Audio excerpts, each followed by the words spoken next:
आज आपको मूलांक 1 और भाग्यांक 4 वाले व्यक्ति का जीवन का विश्लेषण बताऊंगी। तो सबसे पहले मूलांक 1 की बात करते हैं। जिन लोगों का जन्म किसी भी महीने की 1, 10, 19 या 28 तारीख को हुआ होता है तो उनका मूलांक 1 होता है। वहीं भाग्यांक 4 की बात करें तो जो संपूर्ण जन्म तिथि जैसे जन्म की तारीख, जन्म का महीना और जन्म का साल, तीनों के अंकों को जोड़ने पर यदि योगफल 4 आता है तो उस व्यक्ति का भाग्यांक 4 होगा। मैं अनामिका लर्न एंड क्योर की पूरी टीम की तरफ से आप सभी का इस डिजिटल प्लेटफॉर्म पर हार्दिक अभिनंदन करती हूँ। जानकारी को आगे बढ़ाते हुए अब बताती हूँ कि मूलांक 1 सूर्य का अंक होता है। सूर्य नेतृत्व, आत्मविश्वास और प्रभुत्व का प्रतीक है। ये लोग स्वाभाविक नेता होते हैं। ये आत्मनिर्भर, महत्वाकांक्षी और आत्मसम्मानी होते हैं। इनकी सोच बड़ी होती है और ये अपने क्षेत्र में अग्रणी बनना पसंद करते हैं। वहीं पर भाग्यांक 4 राहु से संबंधित होता है।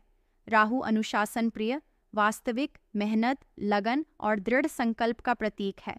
ये व्यक्ति मेहनत के बल पर सफलता प्राप्त करते हैं। ये परंपरागत तरीकों से अलग चलना पसंद करते हैं।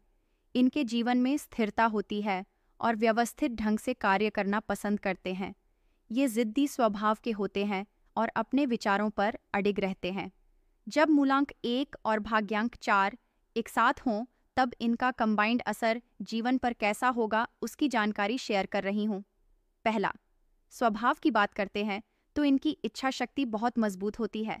स्वाभाविक नेतृत्व गुण होता है और परिश्रम से सफलता पाने वाले होते हैं। ये परंपरागत सोच को चुनौती देते हैं और नवीन तरीकों से लक्ष्य प्राप्त करते हैं। दूसरा, करियर और पेशेवर जीवन की बात करें तो ये लोग खुद का बिजनेस करने में सफल होते हैं। ये आर्मी, पुलिस और सरकारी सेवा, इंजीनियरिंग, तकनीकी क्षेत्र, मैनेजमेंट, रियल एस्टेट, राजनीति, मीडिया इत्यादि में अच्छा प्रदर्शन करते हैं। ये क्रिएटिव फील्ड में जैसे आर्ट, डिज़ाइनिंग, इनोवेशन में भी नाम कमा सकते हैं क्योंकि इनमें नए विचार लाने की क्षमता होती है। तीसरा है प्रेम और वैवाहिक जीवन। इनको जीवन साथी के साथ संबंधों में ईगो और जिद को नियंत्रण में रखना जरूरी होगा।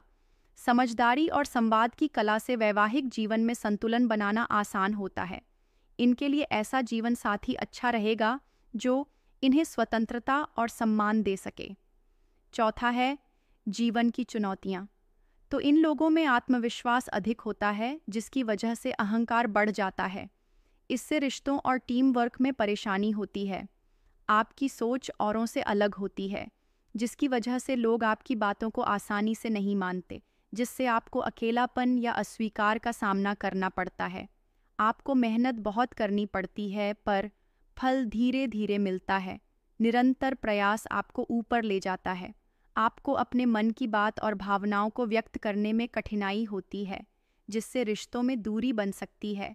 अपनी अलग सोच और नेतृत्व प्रवृत्ति के कारण अक्सर समाज और परिवार के साथ टकराव की स्थिति बन सकती है।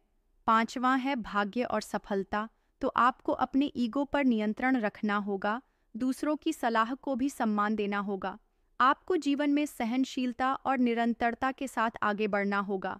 आपको अपनी रचनात्मक सोच को सही दिशा में लगाना होगा और टीम वर्क के साथ काम करना होगा। छठा है स्वास्थ्य संबंधी संभावित समस्याएं।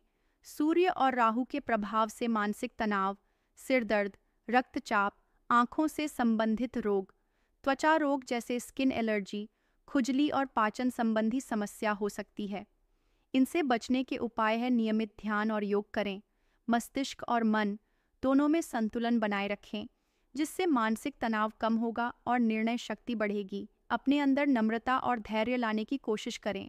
गायत्री मंत्र, हनुमान चालीसा या शिव पूजा भी लाभ देती है, विशेषकर मानसिक शांति के लिए।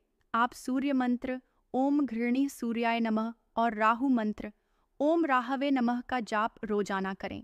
रोजाना सूर्य को तांबे के लोटे में जल और लाल फूल डालकर अर्पित करें। पीपल के पेड़ पर जल चढ़ाए और शाम को दिया भी जलाए। और सातवां और आखिरी है आध्यात्मिक दृष्टिकोण। तो आप धीरे धीरे जीवन में सीखते हैं आपको बाहरी सफलता से अधिक महत्व आंतरिक शांति और आत्मबोध को देना है। जब सूर्य का अहंकार और राहु के भ्रम के बीच संतुलन बन जाता है, तब ये व्यक्ति अद्वितीय गहराई वाला साधक बन जाता है। इन लोगों का आध्यात्मिक जीवन धीरे धीरे विकसित होता है। शुरू में वे बाहरी उपलब्धियों में लिप्त रहते हैं, परंतु जीवन की कुछ कठिन घटनाएं इन्हें आत्मदर्शन की ओर ले जाती हैं। ये जानकारी है उन लोगों की जिनका मूलांक 1 और भाग्यांक 4 है। जिन लोगों ने इससे रिलेट किया है वो अपने कमेंट बॉक्स में दे सकते हैं। अब मैं आपको नेक्स्ट वीडियो में मिलूंगी, तब तक के लिए धन्यवाद।